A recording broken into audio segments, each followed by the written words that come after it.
The Mose Knows podcast, hosted by Corey Mose, greatly appreciates you for tuning into this week's episode. Enjoy. Good morning. And good evening, beautiful people. Let's go, baby. Can you believe it? Week 1 out the books now for NFL. Week 2 for college football is past us as well. We are underway for football season. Like, we're in the midst of it. Pros, college, it doesn't really matter. Deon, you're over here saying, do what you were just doing. Here we go. Yeah, bro. Like, we got to hear that again for the first time in months as Dak Prescott and the boys were able to get their first dub of the season. We're actually going to have on DallasCowboys.com reporter Nicole Hutchison with us later in the show to talk about Dak and his new big boy contract, big bag, you know what I'm saying? And also we're going to speak about how she felt week 1 went for the boys as they had a dominant performance against Cleveland and Deshaun Watson. And speaking about Deshaun, man, oh man, he got a lot going on over there, huh? It won't stop. Can't stop, won't stop. Can't stop, bro. Can't stop. Another allegation up upon him. And this time is kind of shaky, though, because if he does get, I guess, persecuted, they could void his contract, Deon, and they could get out of that contract. Yeah, Cleveland can. And so this is a big allegation. Yeah, crazy how that works, huh? It's very convenient. Crazy how that drops the day after he had a bad performance. But it's a lot of things going on Deshaun, but also a lot of things going on for this pod. We're going to talk about the beatdown in the big house as Texas went up to Michigan and laid the wood all day long. It wasn't even close from kickoff. I know. I wanted to do it anyways. I don't care. I don't care. That's what happens. You walk in, they trap, and take over, they trap. And it was a dominant win like that. Yeah, I'll let you make it. Yeah. Did you see the flag plant? Did you see that video? Yeah, it was. Shout out David Benda. From the beginning, they said that, hey, we don't care what this house is called. As Reverend used to say, whose house? My house. Isaiah Bond, he posted on IG the little location for some flicks that he had during the game. Said little house instead of big house for the location. So I like that. I like trash talk. I like the flag planting. You can do what you want when you beat a team, not just a team, the defending national champion by double digits, and it wasn't even close at all. So we're going to be talking about that game. Of course, we have sound bites from the press conference this week as they get ready for another test in UTSA, who's coming off a big-time loss against their rival, Texas State. They look good, too, Deon, the Bobcats. And they have a big-time matchup this week, D. They're under the lights. They're in prime time. Yeah, I can't wait to watch them. I can't wait to finally watch and see what the hype is about. I mean, you've been telling me, and we've been talking about it on this pod for the past year now, how good this team has been, and I can't wait to finally sit down and see what they're talking about. Yeah, Texas State had the big-time matchup against Arizona State Thursday night in San Marcos, by the way. ESPN is coming out to San Marcos to broadcast a game. I think that's super dope. Huge opportunity for Texas State to be on a national scale and people to see their program and see what G.J. Kinney's building. I hope they take advantage of this opportunity, right? And beat an Arizona State squad who's actually coming in pretty hot right now. And so, yeah, can't wait for that matchup. But also can't wait to hear what your week consisted of, Deon, because we're in the same fantasy league. And so just want to see how your day went on Sunday. Up and down day. I have two teams, one in one league and one in another. I have one with Cory and then one in my smaller money league. I thought both of them were going to actually end up being great. I won my matchup in the league I have with Cory. The other matchup, I lost by 0.04. It's crazy. Deebo Samuel, I guess he wanted to have a decent day and killed my dreams of getting a good first week win. But yeah, it was. I was happy, and I checked my other league, and I was like, if I'm gonna lose, I'd rather get smacked up and get the loss over with early in Sunday instead of. At the wire. Yeah. That does hurt a little bit more when you I got a chance this whole time. Yeah. And then you just see that probability go down and down and down, and then next thing you know, it's 0%. Yeah. You're like, how'd we get here? Yeah, so that's kind of been keeping my spirits down today. I apologize. But it is what it is. I can't say the same though. Yeah. So okay. All right. Well. Just so y'all know, people, just throwing it out there. Deon was talking all that trash last week about, my team is voted number 1 in the league. So who's who's to say though, right? Like how it's gonna pan out with injuries and stuff like that. Well, folks, guess what? I led the league in points this week, dropped 180. So suck it, Deon. Shout out CJ Stroud. Shout out Cooper Kupp, bro. He had 20 targets? 21 targets, 14 receptions. Dude was going crazy. Mike Evans, is he the greatest Tampa Bay Buccaneer of all time?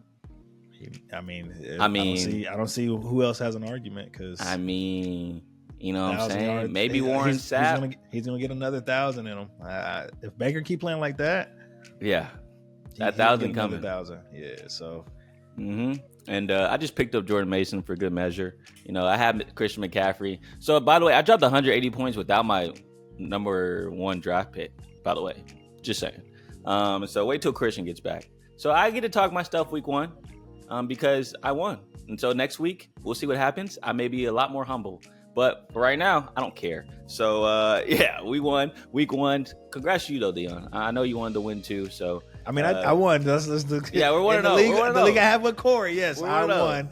I had a very midweek in that league, and my opponent had an even trash week. So hey, I got out of there by the skin of my teeth. I was not supposed to win that, but hey, a little bend don't break. You know what I'm saying? Corey was trying to say that you should try to lose to get waiver priority. I'm like, no, you should try to get any wins you can because you just never know with this fantasy stuff. Then I had Waddle. He went out randomly. He had a concussion. Yeah, he had a concussion.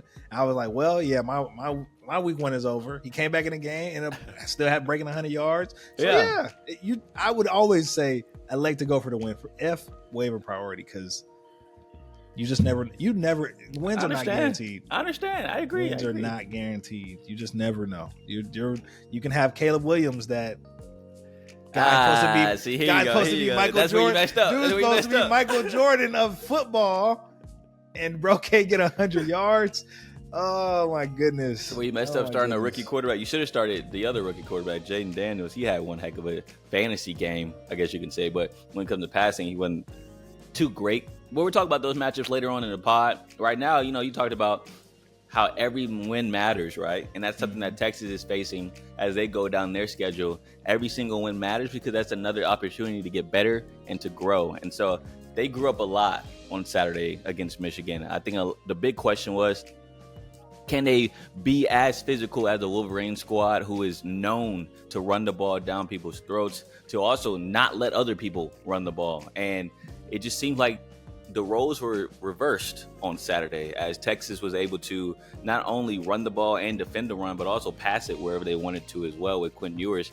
I don't know if you saw the clip, Deon, but he had that no-look pass again. He's just nasty. Quinn has reached that level where he's mentally above everybody else, and he sees things, and he can point out coverages and blitz packages, and he just knows how to audible out of things. And he's able to orchestrate this offense at a different level right now. And so, I think the biggest takeaway, though, from this game was that they love Lil Boozy. I mean, I don't know if you saw the clip before they walked out to the field, but, they're all just staring at Michigan as Michigan walks into the tunnel, playing Set It Off by Lil Boosie. And if you want to read about this article, by the way, shout out Eric Henry. He's been on the pod a couple of times, Horns 24/7. He wrote an article about this, about how that is their theme song on the road. They have a big boombox. They play and Set It Off. And I just think that's dope, And so once you see that, you see how menacing it looks, and they set off the big house, that's for sure. And they mentioned how this is the new, I guess, way of things that should go for Texas. I think Barron Sorrell said it in a way of like, this is what people should expect from Texas. This is who they are now. They're a team that's going to dominate up front in the trenches, and they continue to prove it ever since last year, right? With Tavondre Sweat and Byron Murphy in the trenches. This offensive line is great. This defensive line is solid, and the secondary is amazing as well. So I just think there's so many things to look forward to for this squad, and it's not a lot of things that I can say is a negative right now. I can't see any deficiencies for Texas. Maybe the running back room, but that got answered on Saturday too when Jaden Blue got hurt and Trey Wisner came into the game and Jared Gibson, the freshman, scored a touchdown. It's like, how many running backs do these guys have that are able to produce for this team? And so, I just don't see any deficiencies, Deon, and I don't know what's going to happen as the season goes on when it comes to health and like injuries, but as of right now, this team is legit, and the only scare I see on the schedule is Georgia. And so, what do you think about the whole matchup on Saturday, and your thoughts on how the team looks? I mean, look, it's the first couple weeks of college football. You know, this is when they play all the teams that aren't matched up, shouldn't be matching up with them. I am surprised how dominant, you know, this win was for Texas. It's just kind of like, dang, you would hope that it was hyped up to be like a good game, and it was like, this game was over with pretty much first quarter. But yeah, as far as like the matchup ahead, I mean, it's probably going to be the same way. Another dominant performance. I could see them getting everybody involved. I'm sure we're going to see some more arch. So yeah, not really much to talk about. And they're going to go in there and handle business. You know, it'll probably be over quickly. The line is set at 35 for Texas. You think they cover? Does Texas cover 35? No, I'm gonna go to under this time. I'm gonna, last time I took the over, expecting that, Colorado State was gonna chip in something. But now that I see that this defense is legit, I'm gonna go and take the under on that. So the spread is 35, and the over under is 54.5. 54.5. Okay, so you think they're gonna go under that 54.5? Yes, I think Texas will put up 50 something. That'll be it. I think Texas might put up 54. Yes, I don't think UTSA is going to chip in anything. Yeah, I think it'll be another dominant, performance, and I don't think they'll go crazy.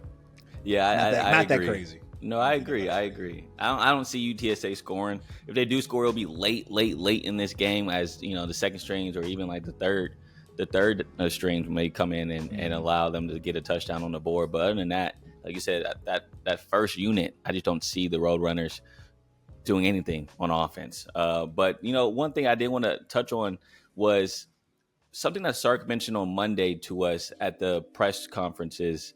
One thing that he's looking for this team to improve on is their fourth quarter dominance, right? Because he sees that, the first three quarters they get a big lead, and the fourth quarter they don't really score, right? They kind of get a little bit conservative, but it's more so just running the football, right? They're just not able to move the ball as well through the ground, just because the other team knows they're trying to run the clock out. But he's looking for that killer instinct, right? He described it as, quote, 60 minutes of hell. He doesn't feel like the team is playing 60 minutes of hell. He thinks they're kind of only playing 50 or 45, right, when it comes to three quarters, but not 60. And so, funny enough, we asked some of the players during the press conference after Sark left, like, what does 60 minutes of hell look like to you? And what does that define? How does that define? How does that get within this team? Where does that mentality come from to be able to finish through four quarters and not just get up for three quarters and just relax for that fourth quarter? And so listen to Michael Taft, safety, talk about what it looks like to play a full four quarters and what it looks like when Sark means 60 minutes of hell. Michael, how does this team develop a killer instinct, especially in like the fourth quarter? Yeah, I mean, when you talk about imposing your will, I think you got to take the breath out of another opponent. And that starts from leadership, from the coaches down to the leaders on the team, down to players doing their job. But you have to impose your will on a team to where they don't think that they have life anymore. That's something that we preach all the time. It's like, too many times in the past, the last 4 years that I've been here, have we let teams crawl back in the second half. And so there's got to be a point where you got to be mature enough to know that you're up by 30, and it would take a lot of good plays for them to come back. But it's just a matter of, pride that you got to have in yourself, to where it's like you want to take that opponent's soul. You want them to really understand that when they go to bed at night, they remember Texas Longhorn defense. They remember how we came to play. That quote, first off, crazy quote. Crazy soundbite. Big pause. Yeah, but like, take your soul, right?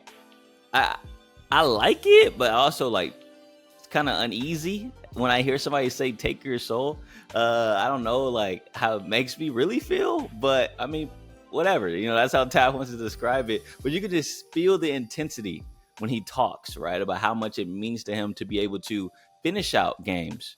And you heard him talk about how like he's been there when they've had 30-point leads and it just squanders down because they're trying to play conservative or play safe. And the next thing you know, they're in a dogfight late in the fourth quarter after being up by 30. And so he's experienced that. And I think that's the next step for this team, right? When it comes to being a top 2 team in the nation, they have to be able to put their foot on people's necks, especially teams like a UTSA, right? Prime example, how they're going to get up by a lot of points. Can they maintain that? Can the second unit come in and put their foot on their necks and not allow UTSA to get a couple touchdowns on the board late in this game? That's be something to look out for, especially if you're looking at the lines, if you're looking at the spread. I think that is one thing to look out for when it comes to trying to get the right bet in. And so the other thing I would say with this team is this secondary is completely different from last year. I mean, there's a lot of talk about how they gave up a lot of plays, deep balls, especially if you go back to the game against Washington. I mean, Michael Penix looked unstoppable in the Sugar Bowl last year, excuse me, with that secondary. And so now with the additions of Andrew Makuba back there, right? And then now more minutes for Jelani McDonald. And you see like so many transfers sprinkling in, right? Like a Javen Cole. And so I think the one thing to look for, though, and one thing that's been standing out to me is when you look at the starting unit for that Texas secondary, you got 3 dudes from Austin there. You got Michael Taft from Westlake, Andrew Makuba from LBJ, and then Jade Barron, who went to Pflugerville Connolly. And so 3 dudes from the area are on the back end of your defense. One, that's super dope. I mean, I can't imagine what it's like to be playing with the guys that you kind of grew up with, trained with, now at the biggest stage on arguably the biggest team in college football right now. Y'all are all doing your part in that secondary. And so it was cool to kind of talk to Andrew Makuba this week as he spoke about what it's like to not only play with his brothers who are from the Austin area, but what this means for future recruits who grow up in the 512. It feel good because, you know, Texas, back then, Texas didn't really recruit the schools in the area like that, kids in the backyard, so people will be upset about that. But now I feel like they doing a good job and bringing in guys that's from the city, and having those guys on the team is amazing because that just brings hope to the city and just lets the younger generation know that, you know, if they do what they're supposed to do, then schools like Texas will come find them and you get to play in front of your hometown, in front of the crowd. You got family and friends that being diehard Texas fans that come to games. So that feeling is just amazing, and just knowing that it's a good feeling. Yeah, Deon, I like the slight dig from Andrew Makuba there. He mentioned how, like, in the past, Texas would never recruit in their own backyard, and that was kind of like hated on by some people in the area. They didn't really like that. You know, UT didn't go in their own backyard to recruit talent. But now that's changing, right? You see the changing of the guard, and I think it all starts with these guys, right? If they're able to perform and continue to perform at this level, who's to say there won't be more and more Austin kids on this Texas roster, and they're just the foundation right now for future recruits. I think that's super dope for Makuba to talk about. Yeah, bro. It's funny that a lot of colleges, even back home, Baylor, they never looked in their backyard. And Waco has a lot of talent. And I'm glad to see that, at least in some areas, especially like Austin, as big as Austin is, that they're finally starting to realize that, hey, we got some dogs. Yeah. We got some horn dogs back here. You know what I'm saying? Whoa. That's what we calling them now? That's what we calling them now? We got all types of dogs back here. Okay, there you go. We got all types of dogs back here. So that's good to see, man. And I'm excited. I'm excited to see what this looks like. Like I said, I'm hoping I'm gonna put my first little bet in on this. See how we do. You talk about Waco though, like Jelani McDonald, prime example, right? From Waco, came over here. Kobe Black, that's another guy from Waco that's in that Texas secondary. And even Nick Sanders, I know you know Nick. And of course, he moved over from baseball. Well, he's doing a dual sport now, but in that running back room and also on the baseball team, like a lot of Waco talent. But shockingly, right, Deon, like you mentioned, Baylor's not getting these kids. Like that's crazy to me. How like your own city, you can't get the kids right there, especially in a small knit community like Waco. And it's been like that since forever. I know people older than me that's always talked about, hey, yeah, they never even looked at us. Nah, they never even came to the game. They never nothing. So I'm like, you know, it's crazy. Now that you just mentioned that, it's like, okay, well, I guess Austin they're gonna make their net wider. Yeah. And, okay, bet we're gonna start looking at these little smaller areas. up the road. Not even just Austin. We're gonna look at a Waco. We're gonna look at a Mahia, Belton, all these little places, and give them a shot. So it's great. It's great to know, especially from somebody from a small city, that okay, bet somebody is gonna appreciate the talent, and it's gonna pay off, as we can see that we can play ball from these guys from the smaller unknown cities. So yeah, man, respect to Waco, wacky Waco. You know what I'm saying? Their history's not great, but wacky Waco. Let's get you to know what's these whack? picks. I about to say, you know what's whack was my picks last week. I got 8 points. I will say that Deon beat me last week when it comes to NFL pick'em. I did. Right, I as did. we move into that conversation, I had 8 points total. Deon, you had 9, right? Yes, sir. I did 9. Beat me by a point. I think you got that game over me with was it the Seattle game? Did you pick Seattle? I think I picked Seattle. Yeah. Okay, yeah, I don't think I picked Seattle. And so I think that's where I kind of fell off. But hey, look, it's another week. It's a whole week long, season long competition. So I'm only a point behind. You know what I'm saying? So this week, let's dive into our picks. First off, they got the Ravens. They're matched up against the Las Vegas Raiders this week. They're 8.5 point favorites. The Ravens are. I think they cover. I just think coming off of a loss against the Kansas City Chiefs, they're going to be motivated. Also, the Raiders just didn't look good against a bad team in the Los Angeles Chargers. I just don't think the Chargers are good.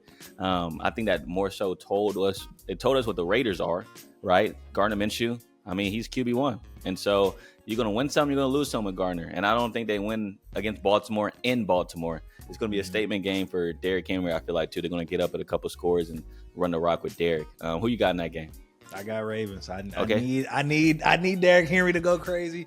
I hope it's a situation where they go up big and they just let Derrick run all over him. So yeah, I'm hoping that is a lot for a spread, but I think they'll cover. Yeah, 8.5 is a lot of points, especially in the NFL. But Lamar looked electric against Kansas City, and Kansas City's defense is a lot better than Las Vegas' defense. So we'll see what happens there. All right, the next matchup, Deon likes to describe it as the battle of the mids because these teams, my goodness. The Chargers, right? We just spoke about them. They're not that good. I think watching the game, you could tell that they have some deficiencies on the offense. The wide receiver core, it's just not there, right? You knew coming into the season there's going to be a problem, and it is a problem. Lad McConkey had a pretty decent game, rookie out of Georgia, but other than that, Justin Herbert has nowhere to throw the ball to. So they are 5.5 point favorites, though, because they're playing the Panthers, who, man, Bryce Young.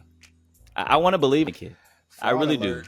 I really do. Alert. I'm not giving it up yet on Bryce. I'm not giving it up because I told you this, Deon. I think I'm blinded by how bad Bryce is because I saw Bryce come to DKR Stadium, win a game against Texas, and not only win a game, but he had to win it himself, spin out of a sack from Ryan Watts, go down the field, get in field goal position, and win the game for the Crimson Tide. I saw that. And that's all I picture when I think of Bryce Young. So when it says like bust potential, I'm like, no way. No way we're using the B word already. Like, no way. Last year doesn't count to me. I think last year is just one of those throwaway years, just like Trevor Lawrence, his first year when he had Urban Meyer. Like, that just didn't exist. So I think last year for Bryce doesn't exist. This is his real, rookie year. But, man, what is the first pass, Deon? Yeah, it was. First pass to an interception? Yeah. Oh, my God, bro. Oh, my God. So, yeah.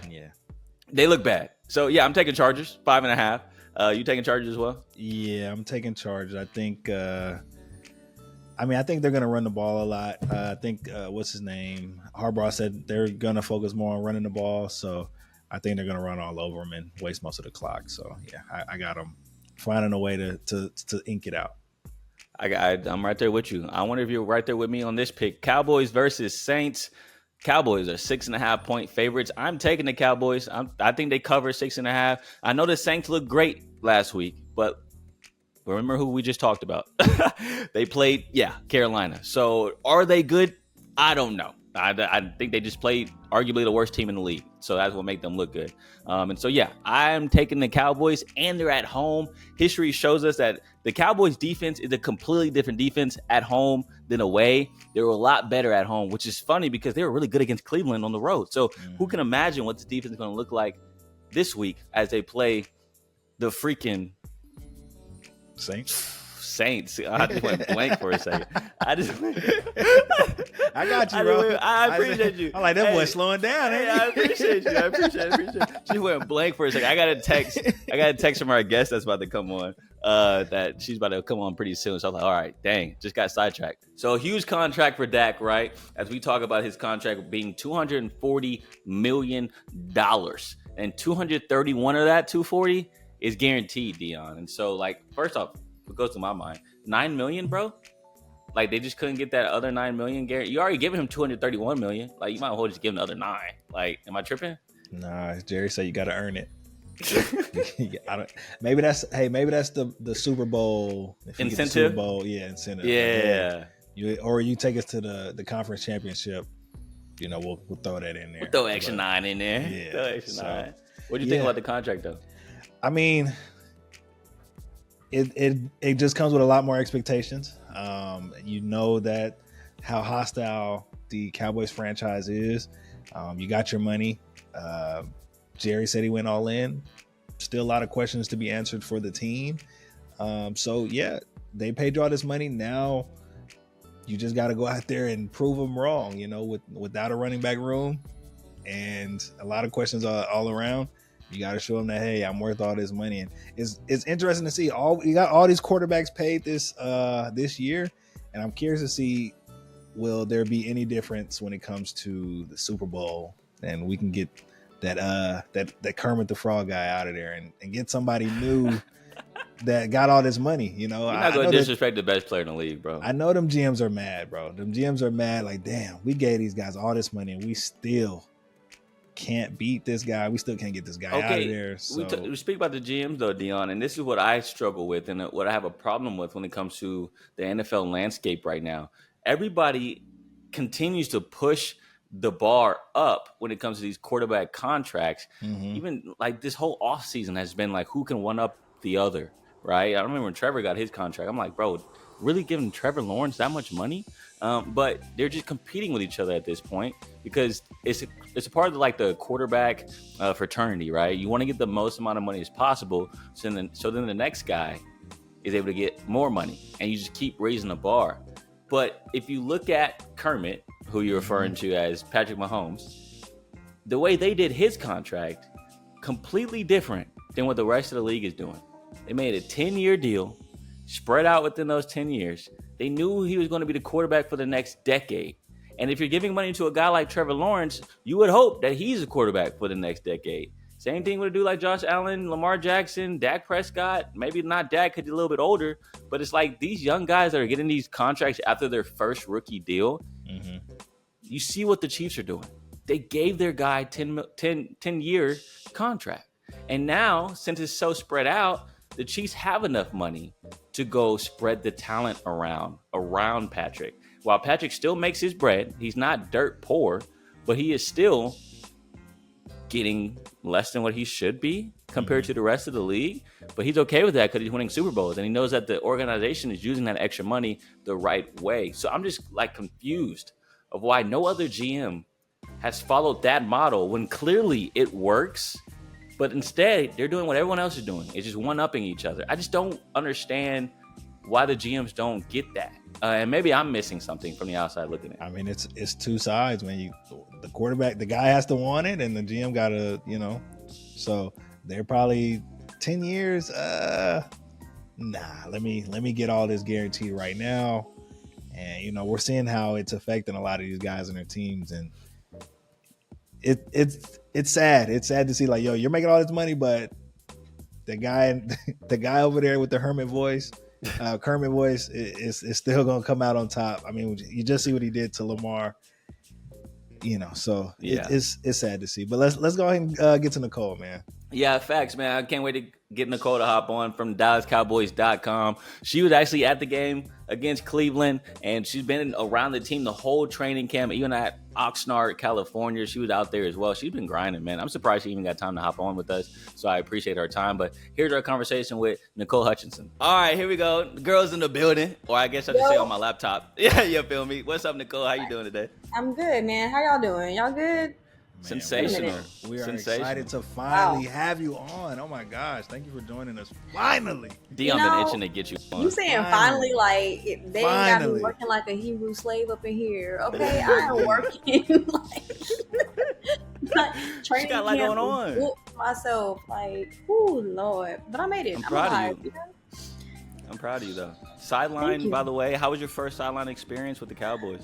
It was fun. Yeah, it was a lot of fun. I got to like grab the players. It was a little more chill too. I got to grab the players, talk one-on-one. My favorite one was probably Trayvon Diggs, just because he had like literally came off his first interception in training camp's practice. And then it was Keemon Hall's first pick too, like right when I got him. So it was a cool little experience. Something I hopefully look forward to doing in the future. We're going to speak it into existence. We're going to speak it into existence. Facts, facts. I also heard the streets are saying that you're doing a 75 hard. Is that true or no? Hey, chill out. It's 75 medium over here. And let me tell you, because Please explain what a 75 medium is for anybody. I don't think I've heard that. 75 hard is like you gotta work out twice a day, every day. Okay. It's like no alcohol, pray every day. Good Lord, I already pray every day. So that wasn't the issue. The issue was twice a day working out during season is not happening. So every day I work out, I'm fine. But the twice a day was not happening. So I'm calling it 75 medium because I'm still gonna be praying every day, which I already do. Yeah. But that was, working out every day. No alcohol. Ooh, the pause. Yeah, I know, right? That's what I said. It hurt. I know it hurt. No sweets too. I added that one because cookies are my weakness, and cinnamon rolls from Cinnaholic. Thank me later. And I'm going to be drinking like at least half of my body weight in ounces of water a day. So that still sounds hard, Nicole. That literally still sounds hard. Yeah, I'm on day 3, and I've been literally staring at the cookies downstairs in the training table, and I can't even have one. So I'm fine though. Chip? What type of cookies you talking? I'm a sugar cookie, but they be having these lemon bar. It's like lemon cookie, sugar cookie mix. I know. And some fresh lemon bars. I'm not trying to distract you. I'm not trying to mess you up. So let's move on. Let's move topics. I know you. Let's do it. You're trying to keep yourself focused. So I'm not trying to mess that up. So let's talk Cowboys, right? We were just thinking about the NFL pick'em, and last week we told our guests that like that's an easy money. Easy lock. Cowboys easy lock. Plus 2.5 against the Browns. I mean, first off, when you saw that line, what were you thinking? But then also after you saw the game play out, what were your thoughts from week 1 when it came to the Dallas Cowboys? Well, I'm not going to lie to you. Everybody in the building was low-key like, we don't know if they got this on lock. Because you look at the line and you're like, but in reality, let's break down this offense first. This offense would obviously lead the league. But there were still a lot of questions in terms of like CeeDee Lamb, right, being back for the first time officially in the mix. And then you had Jalen Tolbert, who's of course proved himself in the offseason, but really just didn't prove himself too much in 2023. So that was still a question. In the run game, there was no run game existing last year. So, and you had to see if, Zeke really still had the juice, because in training camp, you saw him in practice, but it wasn't a lot of what you would think. So as far as like sharing the reps with the ones, Rico Dotto got a lot more touches in practice and training camp. So it was a lot of questions. But I feel like also with this defense too, you really just didn't know what Mike Zimmer's defense was going to look like in real time. I mean, you saw it in the preseason, but with the starters, you just really didn't know. So a lot of questions that I feel like everybody was low key like, I don't know if they got it in them. And then you take it on a number 1 defense from 2023 in the Browns with Myles Garrett and Zadarius Smith, all them dogs up there. So I mean, you look at it that way, and you really didn't think that this team had it in them. But for them to go out there and dominate, I mean, we all came back in here on podcasts like, yo, I think we got a team. Like, we're trying not to get too excited. We're trying not to get too excited, but 33. They look good. They look good. Like, they look good. Offense needs a little bit more work, but I mean, they really didn't have to do much. So yeah. A lot of things there. A lot of things you said, especially one thing that popped out was Zeke, right? Didn't know what the running game can look like. And in first play, right, he's over here trying to hurdle somebody. I was like, all right, you got it in you still? I didn't know you still got up like that.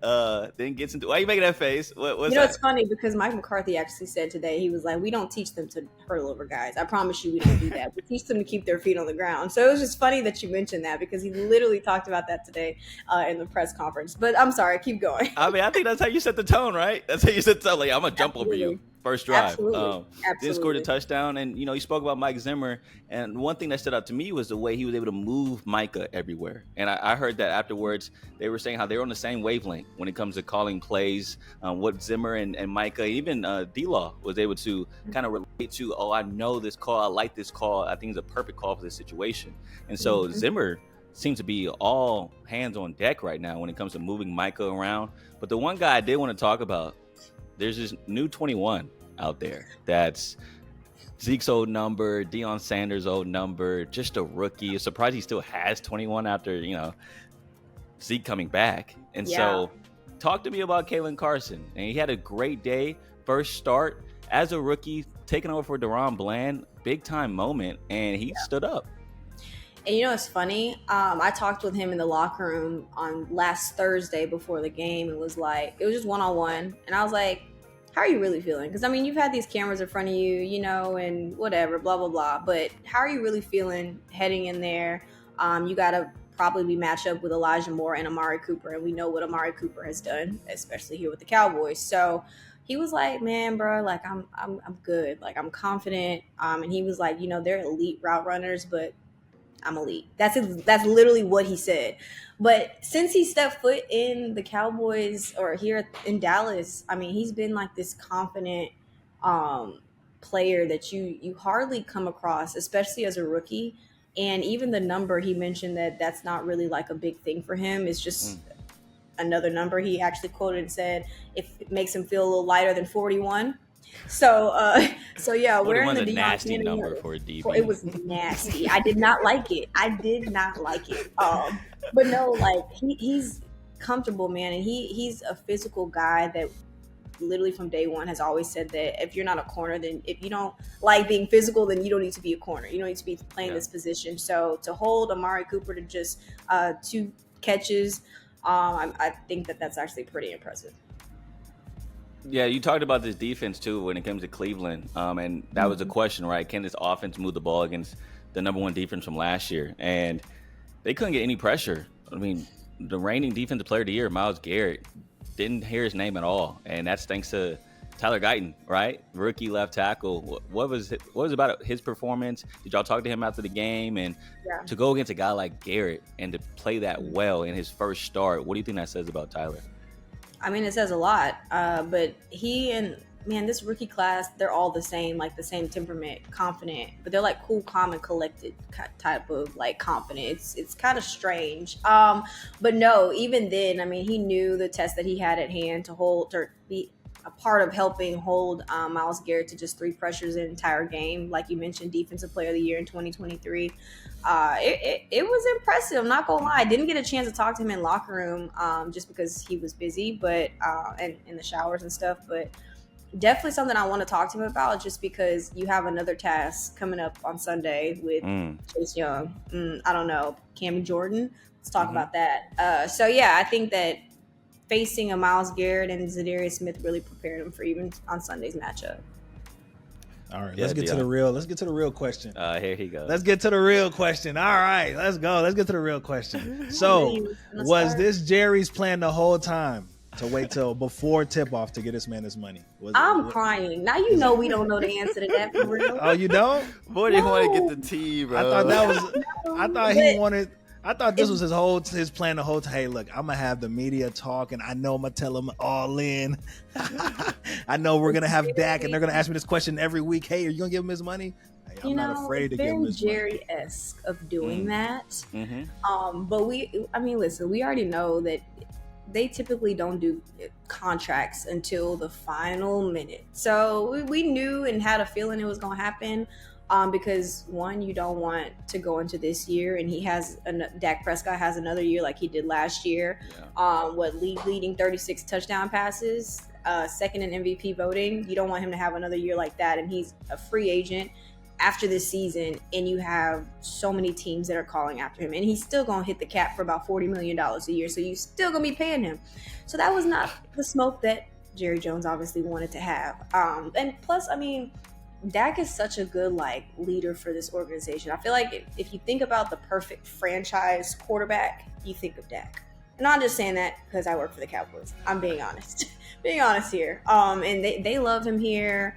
CeeDee Lamb and his connection is probably one of the top of the league. So yeah, I mean, it was good to see him finally get it done. Now he mentioned he don't want to talk about it no more.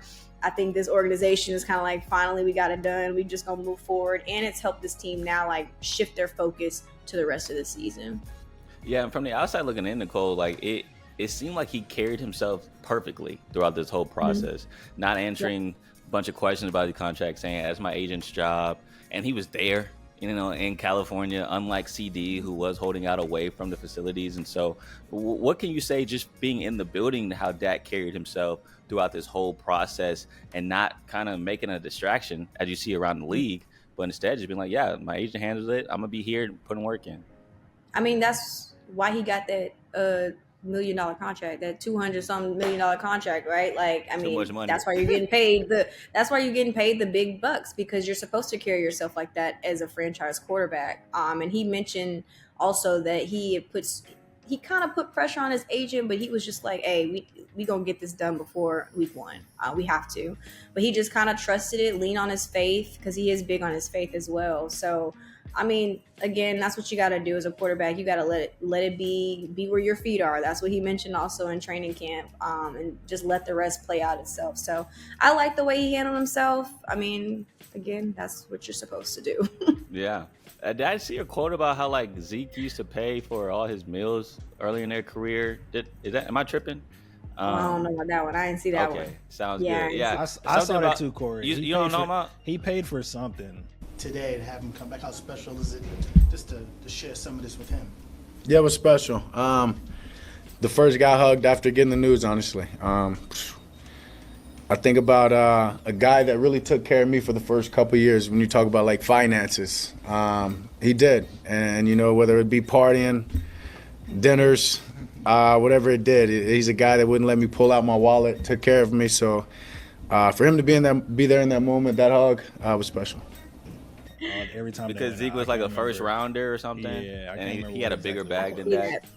I could see that, but no. I like that. Do you see the hug after Zeke scored? Him and Dak. It was just a sweet moment. Right? Man, this locker room, man. I mean, I haven't. Obviously, this is my first time covering an NFL team, but as far as locker rooms I've been in, this is probably one of the best. Just because everybody gets along so well. I mean, and typically you think or how I've seen it is offense guys are close with offensive guys. You got defensive guys close with their guys.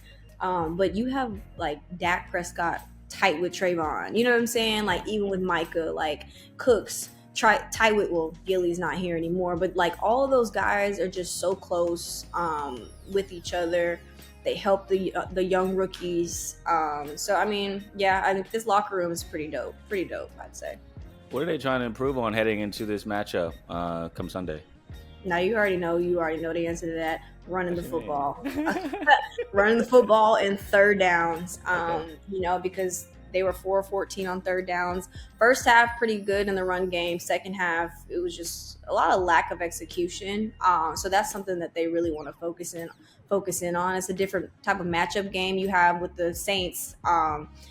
Joe Wood does a lot of different things with his defense, and he has so many different disguises, playing a lot of guys up to the line of scrimmage. You don't know if linebackers are going to bail or not. You have their cornerbacks up at the line of scrimmage as well. Lante Taylor, who can come in and sack. He set a record of 3 sacks for a cornerback. So, yeah, they have a test. I mean, but I feel like this offense is now okay, we got that first week under our belt. Now let's just take it to a different level. So, Nicole, if me and Corey were to, hypothetically speaking, have a pick 'em that the line is at 6.5, who would you know? Hypothetically speaking, of course, hypothetically. unbiasedly speaking, who would you? Hypothetically, Should we take Dallas for the -6.5? Or hey man, I'm just speaking as someone who I don't bet. Let me just disclaim that right now. I don't do that. Get it out there. Right. Yeah, Of of course not. course. Of course not. Don't Of course not. partake. Of course not. Right. Of course not. But of course, you want to choose the Cowboys. They're at home, 16-1 since the last year, 2023, in AT&T Stadium. So, I mean, if you're betting against the Cowboys at home, then you're probably stupid. So That's what I was trying to tell him, Nicole. So I was trying to tell him that defense at home is different, and It's it was different in different. Cleveland. So I can't It's imagine what it's different. going to look like at home this week. Yeah. But thank in you the so much, offense, Nicole. in the offense as well. Keep it Oh man, no, you good. You good. Yeah, I can't wait to see Zeke get back into Dowdle though. I was expecting Dowdle to start. This is my last question. Like, was that a shock? So the way that McCarthy framed it as far as running back by committee, it'll be different every game. That's what he said. It'll be different. It might be a little bit different every game. And they're thinking like long term as far as like the durability of running backs. But they want to obviously give Zeke more reps now just because of his size. He can take a lot more hits. His vision's still there. His speed is certainly still there. I mean, you saw it on tape. Rico, of course, like he's going to do what he does. He's a violent runner. And that's what he brings to the table. So I like the way that they use the running backs. It was just kind of a different play calling game. So every game will be a little bit different as far Have as you seen Dalvin at practice? I have. What does he have. look like? Honestly, him and Zeke look the exact same. I kid you not. As far as like build and size, I thought he was a little bigger. Like I assumed that he was going to be a little bit bigger before he came in. And I was like, oh, okay, he looks exactly like Zeke. That was my reaction. So yeah, I mean, I think he just adds another power back to the running back group. Any expectation for playing time soon or no? No. They like the way that he's coming along as far as like the ramp up phase. So that's hilarious. McCarthy said that today, that he's impressed with the way that he's come along so far with like the protection calls and just the scheme in general. So I could expect maybe like, again, this is not anyone told me this. This is just my assumption. I could see him coming along maybe like week 3, week 4, maybe. Mm-hmm. Still learning the playbook, still learning, like you said, protection calls, and I know he mentioned that Dowdle's helping him out a lot with learning type of stuff. They're tight. Yeah, they're That's real good. tight. They're real tight. That's good to hear. It seemed like everyone in the locker room's tight, and you tight with us. You know what I'm saying? That was me clapping hands for our audio listeners. But yeah, thank you so much, Nicole, for hopping on this week, man, and good luck with your 75 medium. I'll be watching from afar, clapping you on, making sure you do your thing. Please, like, if we need to ask your assistant to get you in advance, just let us know what the information is, so we don't have to miss out on having you. Please. Wow, that's insane because I don't even have an assistant. I'm just solo dolo out here. Just you deserve one. Thank you. No I problem. wish, Yeah, but no that's not real life. So Jerry, give her some extra money so she can get an assistant, please. say louder for the people in the back because they ain't hearing you. Yeah, stay away from those lemon cookies. Stay away from those lemon cookies. Y'all are sick. I had fun. This was great. A little pick me up after. Yeah. Hey man, Nicole's in the trenches over there. She knows what the heck she's talking about. What do you like about that convo? That she said we should take Cowboys. So I already had my money on them, but I'm glad we had some a confirmation. A little confirmation, yeah, facts. That's a good pick. So what about you? I just like that she talked about the rookie class, right? How they all kind of have that same confident but also quiet manner about themselves. It's like a humble confidence. And so if you're going to be a rookie and you're going to be asked to do a lot, like Tyler Guyton, like Cooper Beebe, like Kalen Carson, to step up in these starting roles, you would want these rookies to have a calm demeanor in these high intense situations. And it seems like the Cowboys just do it again, man. There's one thing that I will give credit to Jerry Jones. I was having a conversation in the newsroom the other day. He knows how to draft. Like, that organization, they know how to draft. And year after year, they just find pieces that turn out to be really good. I mean, think about the guy we just talked about in Dak and his contract, 4th round draft pick, right? Zeke was a great choice. I know it was a little bit risky because he was a running back, but he panned out really well, taking a running back that high. Michael Parsons wasn't even a top 10 draft pick, right? Still panned out really well. I don't know how 10 teams passed up on Michael Parsons, but it's easy to say that afterwards. But I'm saying hindsight's 2020. But at the end of the day, like, props to Jerry Jones and his scouting staff to continue to get players. Trayvon Diggs, another example. Deron Bland, another example. DeMarvion Overshown, another example. These guys continue to produce for this Cowboy squad after being drafted by them, and it's homegrown. But the problem is Jerry doesn't want to spend money in free agency. And so he's doing one side of the business well. He's growing talent and he's developing them. But on the other side, you still got to bring in an influx of veterans, an influx of guys that fit your system to help guide these rookies, or even just be a compliment to some of these rookies. And so I just never understood that about Jerry's philosophy. It's like, bro, you could be so great. This team could be great if you just spent money. He just did spend money. What you mean? He spent money on the guy that he drafted. Like, spent money on Dak and he spent money on CD. What do you want him to do? 2 guys that he drafted. Like, that's what I'm saying. Like, I get it. They draft well. But at the end of the day, to win in this league, you have to get big time, or not even big time free agents. You just got to get free agents that just fit your team. I mean, I think about the Chiefs, right? We were just talking about them. When they went out and got Kadarius Toney, right? For nothing. Now, mind you may laugh. Like, Tony didn't really pan out. He's not on the team now. But he made some big-time plays for that team to get them to the Super Bowl. I think that type of stuff and those type of moves are key for a team to be able to continue to improve when you don't always get the right draft pick, or when you have holes like the Cowboys do in the running back room. You need to fill them. And so that's where free agency comes into play. But I'm not a GM, right? So I'm just yapping at this point. And so let's move on to the next set of NFL pick'ems. We got Tampa Bay out there. Who you got for that matchup? Tampa Bay. I got Tampa Bay covering the spread, 6.5. I do think Detroit will still win, but I think Baker's gonna find a way to make it close. Okay, yeah, coming off a great game, by the way. Baker was over there slicing up Washington Commanders. I had Mike Evans on my fantasy team, so when I saw that first touchdown, I was like, golly, here we go again. 1,000 yards, we're on our way. Now, mind you, this is a rematch from last year's playoff game. Mm-hmm. That one came down to the wire, and Baker almost won that one. And so I'm taking the Bucs plus 6.5 to cover that plus 6.5. I just think that it's going to be a tight game. I don't think the Lions will beat them by a touchdown. I think it may be a field goal game because Baker looked really well. I mean, He looked good. He looked really good. So I'm going to go with the Bucs there. Next matchup, Colts versus Packers. Colts are 2.5-point favorites, but it's at Green Bay. So, Deon, who you got there? Got Colts. Ooh, you got Colts on the road. Why you got Colts? Yeah, I'm not going to trust Malik Willis. So, yeah, I think Anthony Richardson, he didn't play amazing, but he had some great moments this last weekend. As me and you talked about, Adonai could have had a really great day. Man, he could have had a crazy day. So, yeah, I think he's going to look at film. He's going to see, like, dang, bro was open a lot. And probably had... just missed him. Yeah, just missed him. And hopefully they'll clean up some things. And like I said, I think them not having a Jordan Love at the helm, I think Indy ends up taking that. Yeah, I was surprised that it's only 2.5. I know the Browns look bad against Dallas, but I mean, it's Dallas. Like, Dallas's defense is really, really good. I think we found that out on Sunday.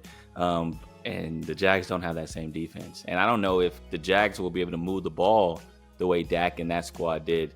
Because, I mean, that defense, like Nicole mentioned, like #1 defense in the league last year. And they all basically returned. So I don't know if Dallas just had their number and they had the right game plan or what. But they moved the ball well. I just don't see Trevor Lawrence and Jacksonville doing that. So, what's up? You took Jacksonville? Yeah, no, I took Cleveland plus 2.5. Oh, wow. Yeah, I think they cover. I think Deshaun's going to come out, keep it close. I really think they're going to run the football. I think that's the difference. The Cowboys were able to stop Jerome Ford and the company to run the ball. And so it forced Deshaun to throw it. Of course, Dallas got out to an early lead, so then now they're playing from behind. I don't have to throw the ball a lot more than they wanted to, and Deshaun just wasn't ready for that load yet. And so I think this week, I just don't trust the Jaguars offense to move that well against this Cleveland Browns defense. And if it's a tight game and you're going to run the football, I trust the Browns to run the ball more than I trust Jacksonville to. So that's why I'm taking the Browns 2.5. So okay, well, I'm taking Jacksonville. I think Deshaun is going to stink it up again, and I think the defense is still good. It's just that when you have your quarterback giving you three and outs, throwing picks, taking sacks, you're on the field for longer than you need to be. I think it's just the wears on that defense. So yeah, I got Jacksonville. Okay, say less. We can't wait to see how that one pans out, huh? So next matchup, I got San Francisco versus Minnesota. San Francisco, after coming off a really dominant win against the New York Jets, and even without Christian McCaffrey, Jordan Mason just plugs right in and has a phenomenal day. Brandon Ayuk had a missed touchdown, so you can tell a little rusty, but still made some catches. And Trent Williams, he had a holdout the whole offseason. You couldn't tell. He was phenomenal on that offensive line. And so they're playing Minnesota, 5.5-point favorites. Sam Darnold looked good, but it was against the Jets. So do we really think he looked good? It's kind of like the whole Derek Carr situation, right? Derek Carr went off against Carolina. Is that more Derek Carr? Is that more Carolina? So that's why I'm leaning more towards San Fran covering that spread of 5.5, just because I just can't trust Sam Darnold yet because he played the Giants. Let's see what he does against the 49er defense. Who you got, D? Same here. Okay, sounds good. Next up, Seattle versus New England Patriots. I got this one right last week with New England. You was kind of doubting me, bro. I'm not gonna lie. I told you the Patriots gonna take that mug. And they do. I don't think they take it this week though. I got Seattle, 3.5-point favorites. It's at New England, so that may play a factor. I don't know what the weather's looking like out there.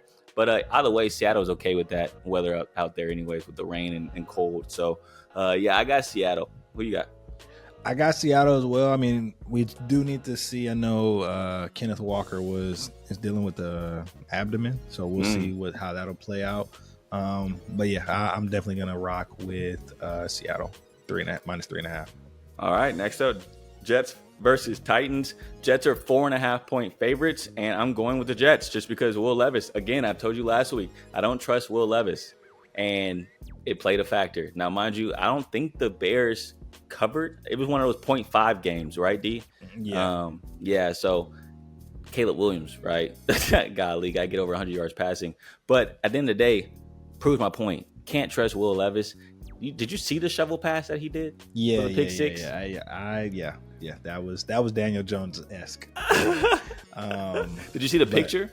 Yeah, I say that picture. I'm definitely gonna send that to somebody. That's hilarious. You cannot do that. Well, it's literally in the surrender position on the field after throwing a pick, bro. You cannot fall to your knees while somebody's about to score. Like, come on, man. Oh my God, it looked like a movie. But yeah, so I just can't take the Titans in this situation. I'm taking Jets. I feel like they come back out and kind of prove a point that last week against San Fran was a fluke. You know, it was just San Fran's that good. I think they're going to try to prove themselves offensively. So I'm taking Jets -4.5 there. Next matchup, Washington Commanders versus, New York Giants. Boy. Are they the worst team in the league? Get your dumpsters ready. The Giants, yeah. Yeah, you think so? More than the Panthers? For sure. I know. That's what I'm saying. I think the Giants have a better defense, so I'm going to give them a little bit of an edge over the Panthers. So maybe the second worst. Okay, I agree. I think they got a better defensive line. But I don't think it's going to matter because I got the Commanders in this one. -2.5, which I thought was kind of small. I know Jaden Daniels, they didn't look terrific on offense, but he still had 2 touchdowns on the ground, 80-some yards rushing, 16 carries. He looked like a running back, low-key. But I just don't see how the Giants move the ball. I just don't trust Daniel Jones. This team sucks. The Giants suck. And I'm betting against them every week until they prove me wrong. I just can't bet with the Giants. Say do with the Panthers, I just won't do it. So I'm definitely taking Commanders -2.5 versus the Giants. I hope you're doing the same thing, Deon. Please don't tell me. Same. Okay. Next matchup, Arizona versus Los Angeles Rams. Kyler Murray, first game with Marvin Harrison, couldn't tell. Boy. Marvin Harrison, one catch? 4 yards? One catch, 4 yards. Yeah, wasn't great. So I say all that to say I still got Arizona. I got Arizona covering. They're 2.5-point underdogs to the Los Angeles Rams. The reason why I have Arizona covering is because Puka Nacua is out, right? And it's not just Puka. They also had an offensive lineman get injured. A lot of injuries on their line. Secondary got injured. The Lions effed them up, bro. Yeah, I see. I was watching the Lions whatever it effed is. them up. Yes, Football Today or something. And it was like, yeah, he got like 3 or 4 linemen that's hurt. Puka's out. It's like, yeah, it's finna probably be a 30 target day for Cooper Kupp for sure. Yeah, I got him in 2 leagues, so you love to hear that. But I got Arizona for that reason, because I think they're healthier. I think Kyler, still trying to figure out things right with his new receiving core. But you got James Conner back there. And those NFC West matchups are always just bouts to the end, right? Whenever Seattle plays Arizona or the Rams play Arizona, like these teams always just go at it, I feel like. And it always comes down to the wire. So, yeah, I got Arizona covering that 2.5-point spread. Next, KC versus the Bengals. The Chiefs, after beating the Ravens in week 1, opening night, they are 5.5-point favorites over a Bengal team who surprisingly couldn't move the ball against the New England Patriots and lost their week 1 matchup. So 5.5 points, kind of wider than I thought it would be. I guess because people saw how Cincinnati looked in week 1, but still, it's the Chiefs. So do you think the Chiefs cover that 5.5? Yeah, I think, again, I don't know. All these guys that are supposed to be Mahomes' rival, they can't beat this guy. And getting upset like that. And I think I heard something, I was watching a podcast. Joe Burrow is like 1-10 in his first 2 weeks of the season. So he just plays bad at the beginning of the season. So I got him putting up another stinker. And yeah, they'll probably find a way to get that 5.5. Yeah, I just feel like the Chiefs are just gnawing at the bits to beat the crap out of the Bengals, right? Yeah. Like, I just feel like they're just waiting for their opportunity, and their opportunity is here after all the years past about how they talk so much trash. And I mean, rightfully so. Cincinnati did knock them out the playoffs, a couple times, and so they can talk their stuff. But at the end of the day, like, the present is the present, and right now the present is T. Higgins is hurt. He had the hammy issue. Jamar Chase didn't practice. Well, he didn't play all preseason. He practiced sparingly, but he was also going through contract negotiations, still going through a contract negotiation. And so there's a lot of distractions over there. And their running back from last year now leads the league in rushing yards because he's out there in Houston doing his thing in Joe Mixon. And so a lot of missing pieces for Joe Burrow. Defense didn't look great against the Patriots. So what makes you think that Patrick Mahomes and the boys can't move the ball up and down the field? So 5.5 points, I'm taking the Chiefs. Next up, Pittsburgh versus the Broncos. I got Pittsburgh minus 2.5. Who you got in this one? Pittsburgh. It's gonna be another. It's any Pittsburgh game is gonna be an ugly game. So ugly, disgusting. It's gonna be like I told Corey. It might be 6. They might want to get 6-4. It might be a 6-4 game. Something crazy. They'll probably get a safety to win or something. But yeah, I got it. Super low scoring. Yeah, minus 2.5. I'm calling a TJ Watt sack strip return for a touchdown. Yeah, it's gonna be it's gonna be a crazy way. Crazy. It's gonna be anyway, but the quarterback throwing a touchdown. That seems to be the formula. Exactly. Now, mind you, Steelers are coming off a dub against Atlanta where they did not score a touchdown. They had 6 field goals, and they won. So yeah, I'm taking the Steelers because going against a rookie quarterback in Bo Nix. TJ Watt just terrorized Kirk Cousins all day, so I can't imagine what he's going to do against Bo Nix. And that defense looked really good. So I'm going to go with the Steelers in that one. Next up, primetime, baby, Sunday night down in H-Town, drip or drown. The Texans versus the Bears. Caleb Williams gets another shot to look decent, and this time it's going to be under the lights as everyone will have their eyes on him as they go against the Texans, who is coming off an impressive win against the Colts. Who you got there? I got the Bears covering.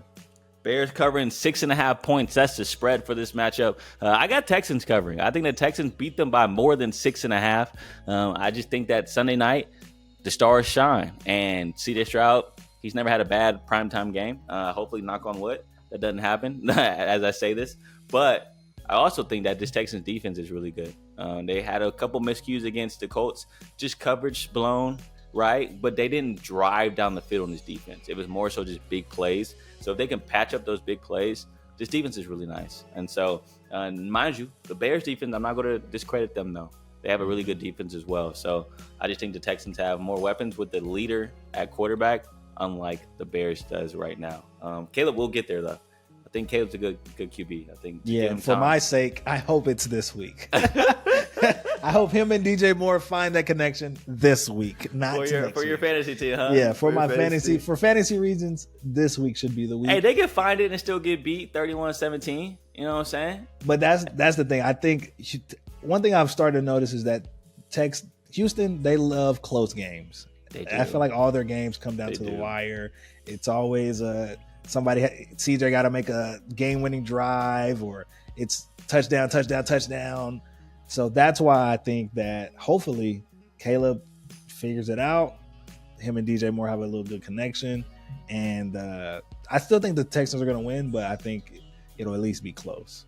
Okay, so Texans don't cover that 6.5 for Deon. I think the Texans do cover the 6.5. Can't wait to see how that plays out for our point spread. Lastly, ATL versus Philly. Falcons are going to Philadelphia to play the Eagles, who's coming off a crazy dub. Saquon Barkley with 3 tutties in his debut as an Eagle. I bet the Giants wish they still had him. My goodness. They picked Daniel Jones over Saquon Barkley, bro.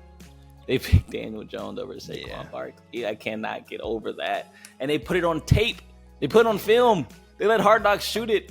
Like, oh my goodness. Like, how bad of a franchise do you have to be? Anyways, Philly versus Atlanta. Philadelphia is 5.5-point favorites.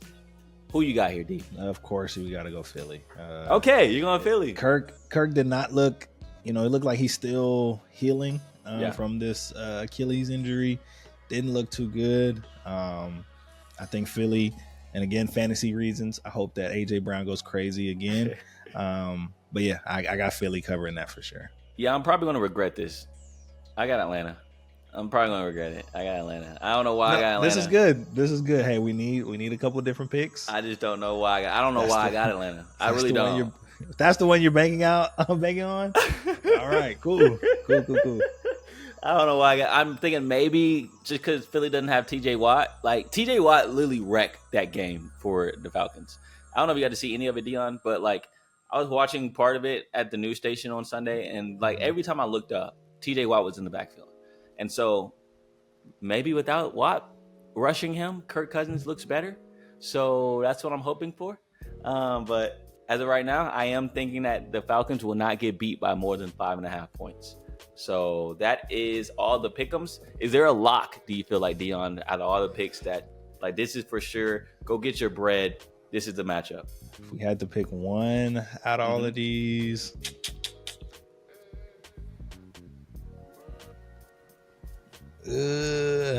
I probably would take the Colts.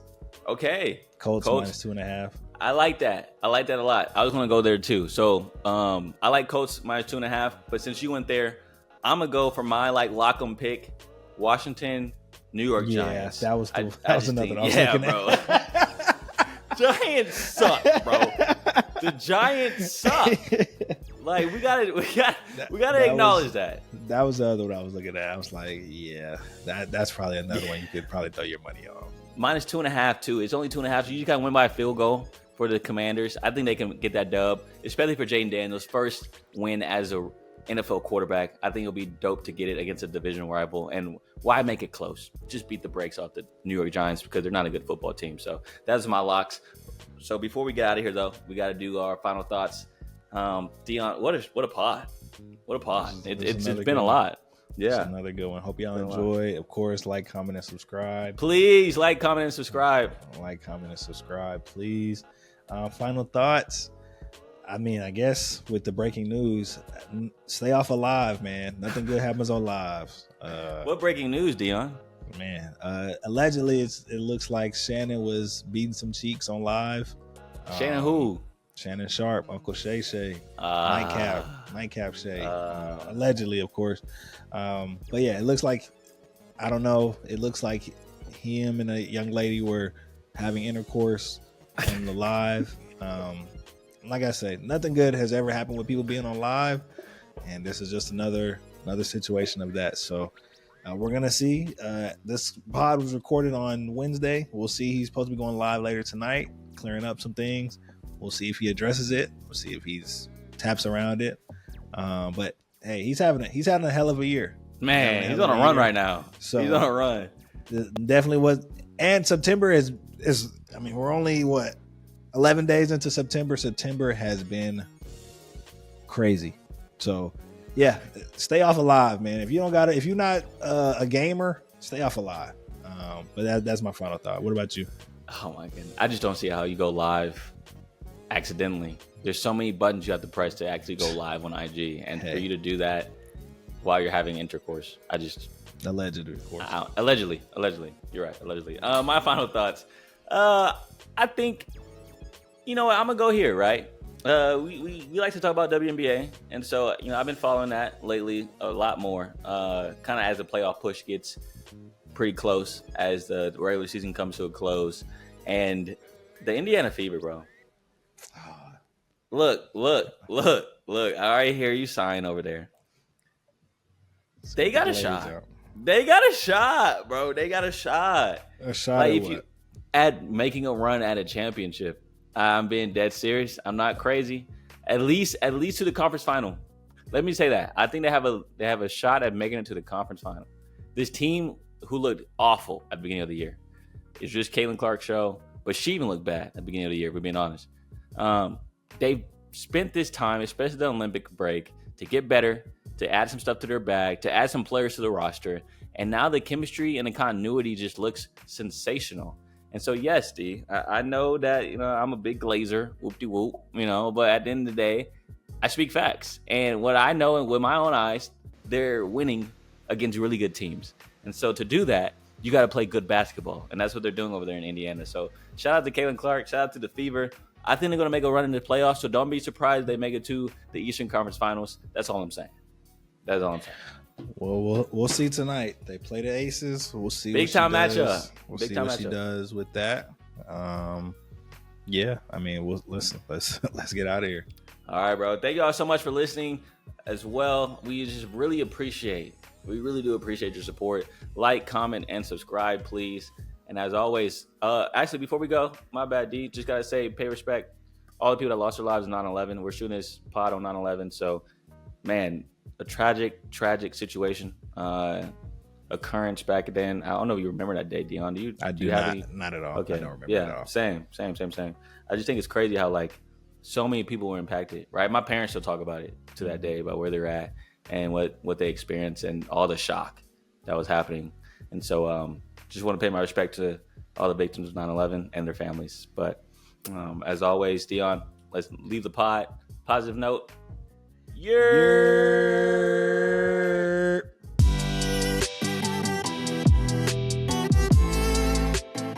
We hope you enjoyed that episode. Stay up to date with Mose Knows by subscribing to Cory Mose on YouTube or simply searching Mose Knows on Spotify or Apple Music. Thanks for listening and have a great week.